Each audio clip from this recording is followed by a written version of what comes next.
the one self alone exists. This is eternally true.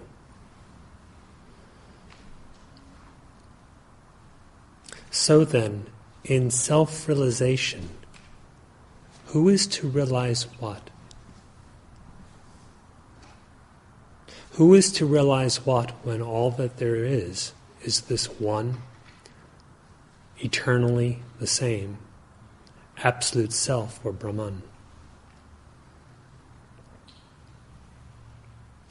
Certainly the body, which is not the self, is not involved in this self-realization.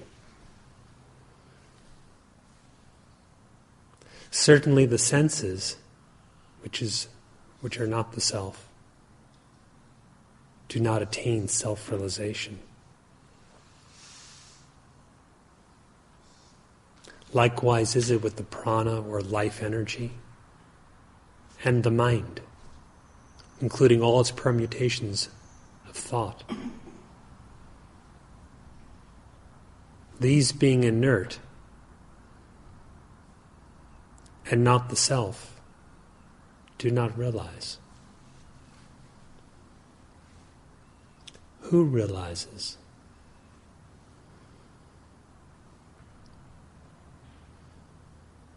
Who is it that says, I have not realized the self, or I will realize the self?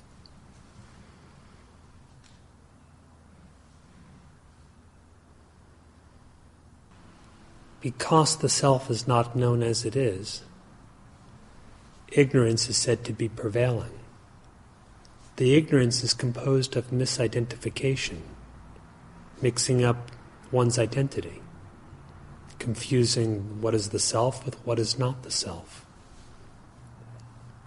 When ignorance is prevailing, there is the false sense of bondage.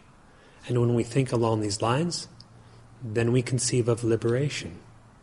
Liberation from that bondage, which is after all only imagined. Imagined because it is merely a product of delusion or ignorance. Knowing that bondage is only ignorance and seeking liberation, one therefore strives for knowledge, self-knowledge. But in self-knowledge, can there be two things? One to be known and the other to know? Who realizes what? Who knows what?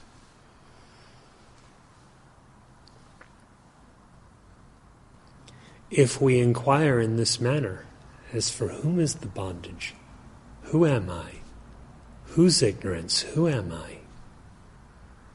The ignorance, being unreal and only imagined, is swallowed up, and not a trace of it is left. Not so much even a seed to act as a cause for future ignorance. How could it be so swallowed up or consumed? Because it is not truly existent to begin with. So the sages have called it Maya, illusion, that which is not. That which makes what is utterly impossible seem as if possible, while veiling that which is ever the real. Even though the real alone ever is, and the unreal never exists in the least, in Maya, in illusion, it seems as if the unreal is prevailing, and the real has taken a break and gone elsewhere, or is hidden somehow. But from whom is it hidden? If, as the Maharshi advises, we inquire in this way, for whom is it hidden? Who am I? Penetrating deeply through knowledge into the nature of our own identity, then Maya is not, illusion is not, and bondage is not. And the natural bliss of one's own being consciousness shines. Without beginning, without end, without any interruption.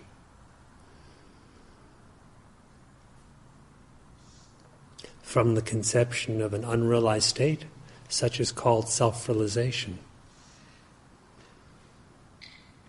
But for there to be non-duality, the realization must necessarily be of the identical nature as the self that is realized.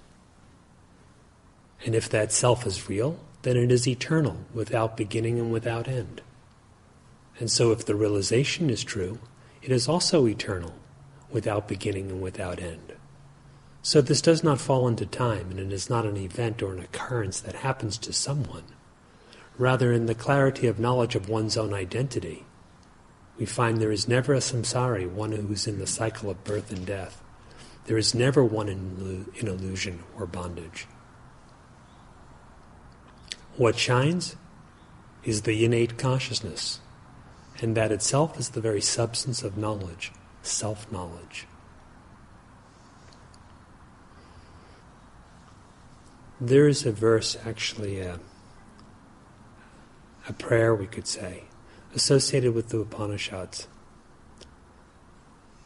that runs like this: Asato ma satkamaya, tamaso ma jyotirgamaya, mrityur ma mritam kamaya, which means from the unreal, or that which is not true or not existent, to the real, to what is true, lead me. From darkness to light, lead me.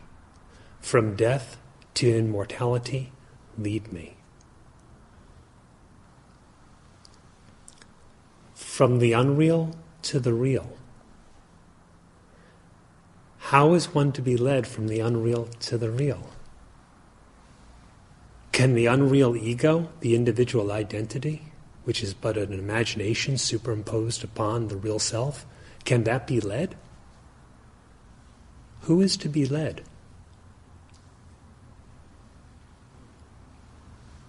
Can the unreal be led to the real?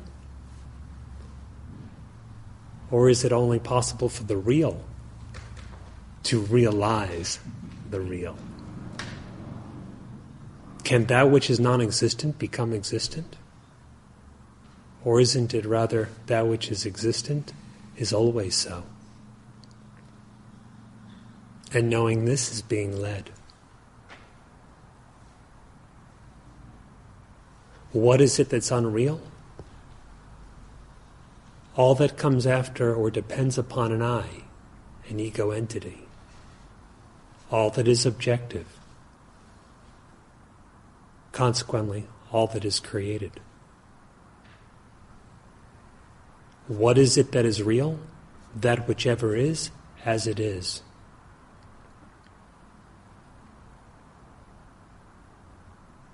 Because it is that which the Vedas describe as before which all words and thoughts turn back, unable to grasp.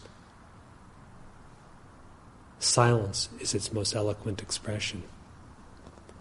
That is the silence of Dakshinamurti. That is the silence of Sri Bhagavan. That is the silence of one's own being. Being reposing in itself. This is being led. From darkness to light. That is, from ignorance to knowledge. Does darkness itself become light? By what light does one become illumined? It is the light that is eternal. That is unalloyed consciousness, which is always shining, without a cause, and though said to illumine everything, is actually only self-effulgent, with nothing to be known. What is inert, what is objective, what is not self-knowing and consequently not self-existent, that is the darkness. What is self-knowing, self-luminous, always shining, not dependent on anything else to shine or to be known, but knowing itself innately, that is the light.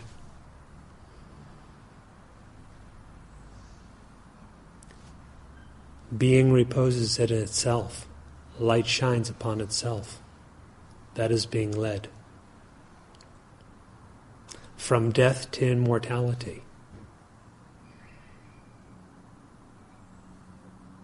What is it that is dead? What is it that dies?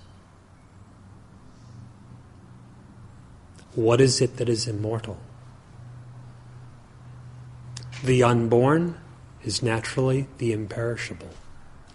For that which is created, there is a destruction. But that which is created is unreal, and its destructibility is also unreal.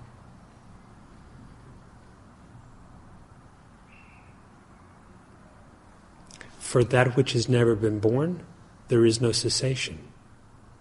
There is no creation and no end of creation.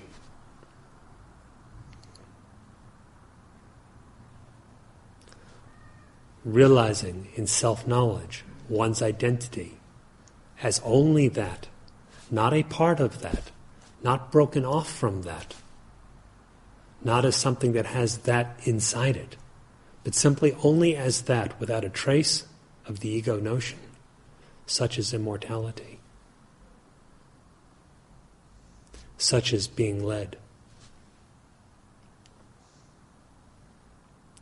What then leads? Who leads? God, Guru, the Self, which as the Maharshi has declared, are all one and the same.